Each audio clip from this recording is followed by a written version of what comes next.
Hello दोस्तों, नमस्कार। मैं विकास अपने यूट्यूब चैनल सफलता विद विकास पर आप सभी दोस्तों का स्वागत करता हूं। तो आज हम लाए हैं अपवर्तनांक। तो इस वीडियो में आज हम लोग पढ़ेंगे अपवर्तनांक रिफ्रैक्शन इंडेक्स। तो आइए देख लेते हैं क्या होता है अपवर्तनांक। और हाँ, इस वीडियो को लास्ट तक ज़रूर देखिएगा, क्योंकि अंत में हम एक क्वेश्चन आप लोगों से पूछेंगे और कमेंट बॉक्स में उसका आंसर आप लोग लिखिएगा। तो आइए देख लेते हैं क्या होता है अपवर्तनांक।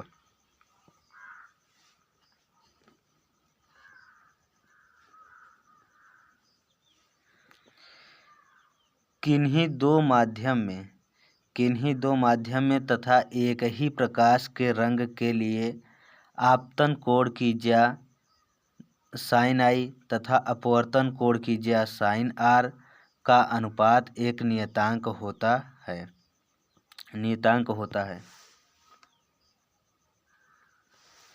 जैसा कि आप लोगों ने यह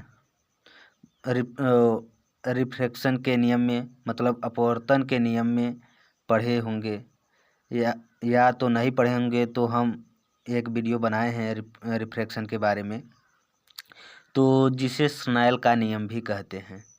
तो स्नेल के नियम को ही आप अगर अपवर्तनांक कह दें तो कोई गलत बात नहीं होगा। तो किन्हीं दो माध्यम में तथा एक ही प्रकाश के रंग के लिए आपतन कोण की ज्या तथा अपवर्तन कोण की ज्या का अनुपात एक नियतांक होता है।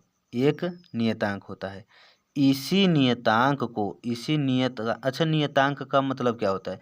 नियतांक का मतलब होता है कि नियत अंक, मतलब कि उसके आपतन कोण की ज्या तथा अपवर्तन कोण की ज्या का जो अनुपात होता है, sine i upon sine r का जो अनुपात होता है वह एक नियतांक होता है। तो इसी नियतांक को पहले माध्यम के सापेक्ष दूसरे माध्यम का अपवर्तनांक कहते हैं। क्या? तो देख लेते हैं कि इसी नियतांक को किसे, जो आपतन कोण की ज्या तथा अपवर्तन कोण की ज्या का अनुपात जो एक नियतांक होता है, उसी नियतांक को पहले माध्यम के सापेक्ष दूसरे माध्यम का अपवर्तनांक कहा जाता है। पहले माध्यम के सापेक्ष दूसरे माध्यम का अपवर्तनांक कहा जाता है।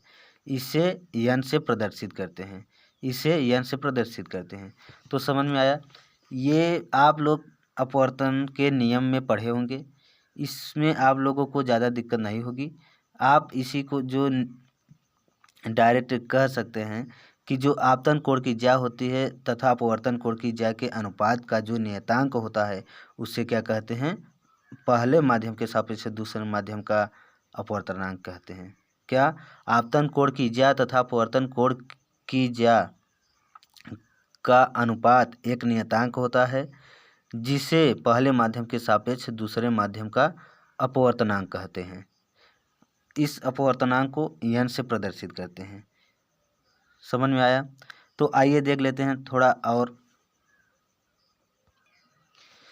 तो आप लोगों को बता दूं कि कॉम्पिटिटिव लेवल एग्ज़ाम में अपवर्तन की परिभाषा नहीं पूछती है।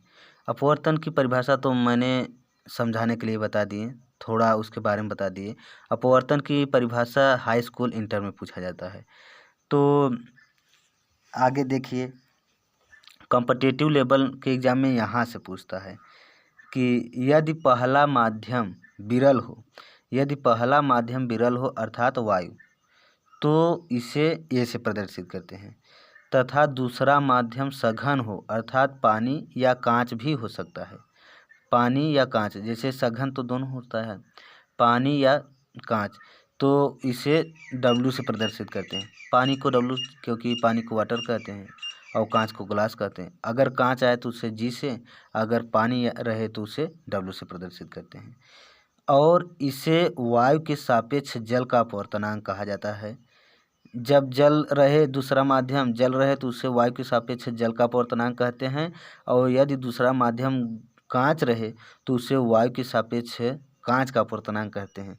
तो वायु के सापेक्ष जल का अपवर्तनांक इसे AN W से प्रदर्शित करते हैं। ए का मतलब वायु, एन का मतलब अपवर्तनांक और डब्लू का मतलब पानी। तो वायु के सापेक्ष जल का अपवर्तनांक AN/W से प्रदर्शित करते हैं। समझ में आया? AN/W से। यदि यही कांच रहेगा तो AN/G से। इस पर क्वेश्चन आता है कॉम्पिटिटिव लेवल एग्जाम में, तो थोड़ा यहाँ से भी बहुत क्वेश्चन पूछता है, चाहे SSC हो, चाहे शिक्षक भर्ती का एग्ज़ाम हो, चाहे जो हो। बैगनी रंग के लिए अपवर्तनांक सबसे अधिक तथा लाल रंग के लिए अपवर्तनांक सबसे कम होता है। पूछ लेता है कि बैगनी रंग का अपवर्तनांक होता है, ऑप्शन में देगा कि अधिक, कम, इनमें से कोई नहीं, सभी। तो बैगनी रंग के लिए अपवर्तनांक सबसे अधिक, लाल रंग के लिए अपवर्तनांक सबसे कम होता है। ये बात ध्यान रखिएगा।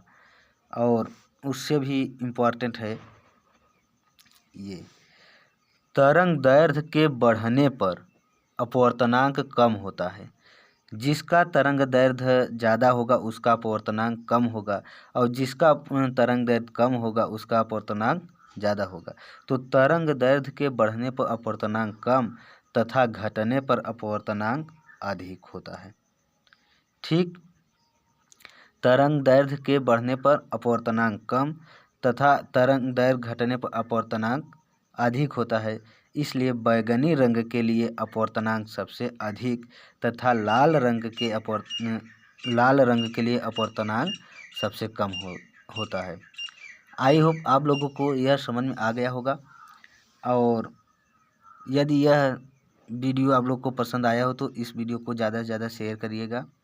हाँ, तो एक क्वेश्चन आप सबके लिए, जल में डूबी हुई लकड़ी मुड़ी हुई प्रतीत क्यों होती है? तो यह क्वेश्चन था आप सबके लिए कि जल में डूबी हुई लकड़ी मुड़ी हुई प्रतीत क्यों होती है। इसका आंसर कमेंट बॉक्स में ज़रूर लिखिएगा और इस वीडियो को ज़्यादा से ज़्यादा शेयर करिएगा। और यह वीडियो अगर पसंद आया हो तो इस चैनल को ज़रूर सब्सक्राइब कर लीजिएगा। और जो बच्चे नए हैं वो प्लेलिस्ट में जाकर हमारे सभी वीडियो को देख सकते हैं। मैं अभी फिजिक्स के सभी पार्ट को पढ़ा रहा हूँ। धन्यवाद।